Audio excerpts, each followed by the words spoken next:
Tidak akan lama lagi, Indonesia akan memiliki moda transportasi darat berupa kereta api yang canggihnya tidak kalah dengan negara-negara maju. Kalau di Jepang kita mengenal Shinkansen, di Cina ada Shanghai Maglev, di Korea Selatan ada Korail KTX, di Italia ada Freccia Rossa, maka di Indonesia nanti akan ada kereta cepat tipe CR400AF. Kereta cepat ini dijadwalkan akan beroperasi pada akhir tahun 2022 yang menghubungkan dua kota besar, yakni Jakarta dan Bandung. Pengerjaan pondasi dan infrastrukturnya sudah mencapai 73% dari keseluruhan pembangunan.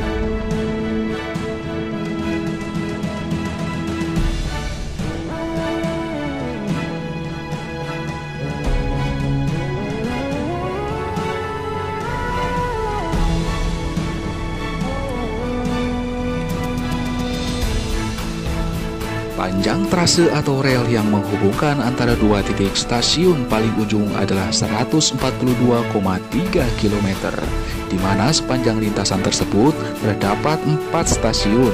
Stasiun pertama ada di Halim, Jakarta. Stasiun kedua ada di Karawang, Jawa Barat. Stasiun ketiga di Walini, Kabupaten Bandung Barat.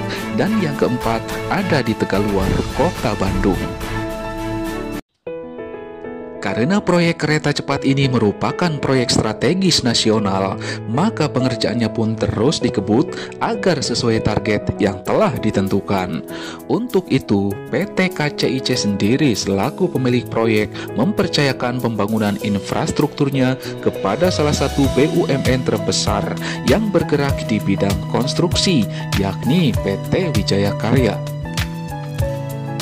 PT Wijaya Karya atau lebih dikenal dengan PT Wika ini kemudian dibantu oleh beberapa subkontraktor. Salah satunya adalah PT Geotekindo sebagai perusahaan yang sudah berpengalaman di bidang ground improvement. Beton-beton yang berdiri gagah perkasa ini merupakan tiang untuk menyangga rel kereta yang akan membentang antara kota Jakarta dan kota Bandung. Ukurannya sangat besar dan tinggi, juga amat kuat. Karena memang bobot yang akan disangganya amat berat dan memiliki akselerasi tinggi. Jadi, pengerjaannya tidak boleh asal-asalan. Karena salah sedikit saja bisa berakibat fatal.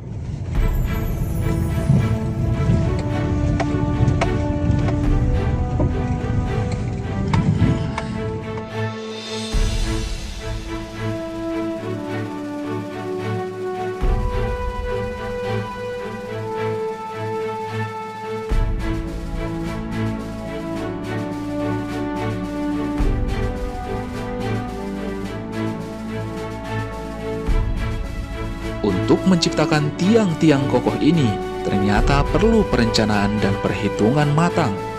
Pertama-tama, ditentukan dulu titik-titiknya berdasarkan gambar rancang bangun. Elevasi dan kedalaman pun harus tepat. Setelah itu, baru dilakukan pengeboran hingga mencapai rata-rata 50 meter. Tentu saja pekerjaan ini penuh risiko. Makanya harus berhati-hati dan selalu menerapkan prinsip-prinsip keselamatan kerja. Karena di sini area yang rawan bahaya, banyak alat berat, berpotensi terjadi insiden. Jadi kita harus memakai alat pelindung diri ya, helm dan sepatu. Halo, selamat sore Pak. Ya, selamat sore. Dengan Pak. Bapak siapa namanya? Bapak Anton, Pak. Anton ya. Ini apa nih Pak nih? Ini melakukan staking out buat titik pengeborannya. Oh, Bapak di sini sebagai apa, Pak? Surveyornya, Pak. Surveyor ya. Jadi tugasnya apa aja nih? Di sini tugasnya bikin titik poin, terus datanya diambil dikasih ke kantor. Oh, titik. Setelah selesai pengeboran, maka lubang yang sudah terbentuk pun kemudian dicor untuk membentuk pail atau pondasi. Satu pailnya bisa menghabiskan sekitar 43 meter kubik beton. Nah, diperlukan 8 hingga 12 pail untuk satu tiangnya.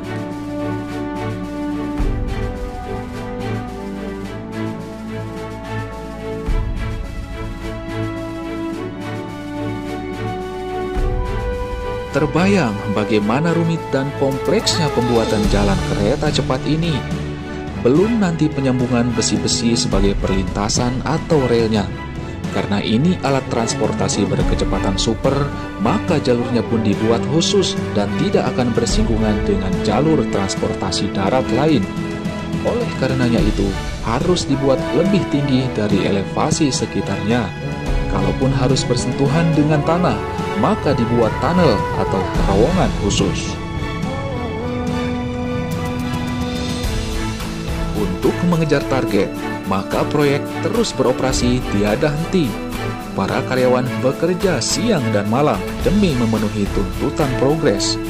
Tak peduli terik, tak peduli hujan, maju terus, pantang mundur. Bahkan kerap mengalami insiden di luar prediksi, seperti banjir atau alat berat yang tergelincir hingga perlu evakuasi berdarah-darah.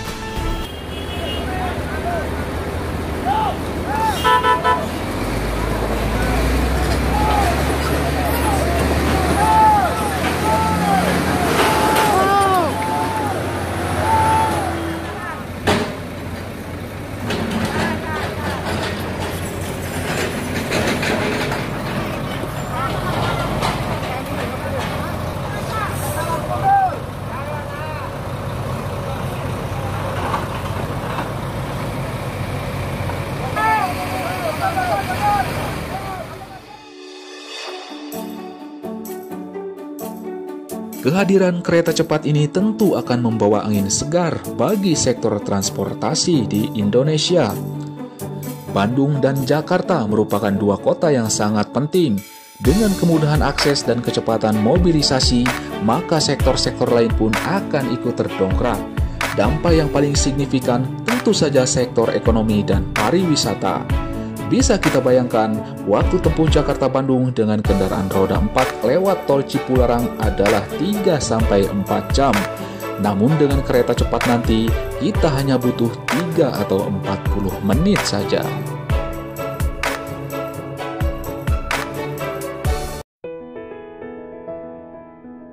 Kita berharap agar proyek strategis pemerintah ini selesai tepat waktu serta memberikan kontribusi besar bagi kemajuan bangsa.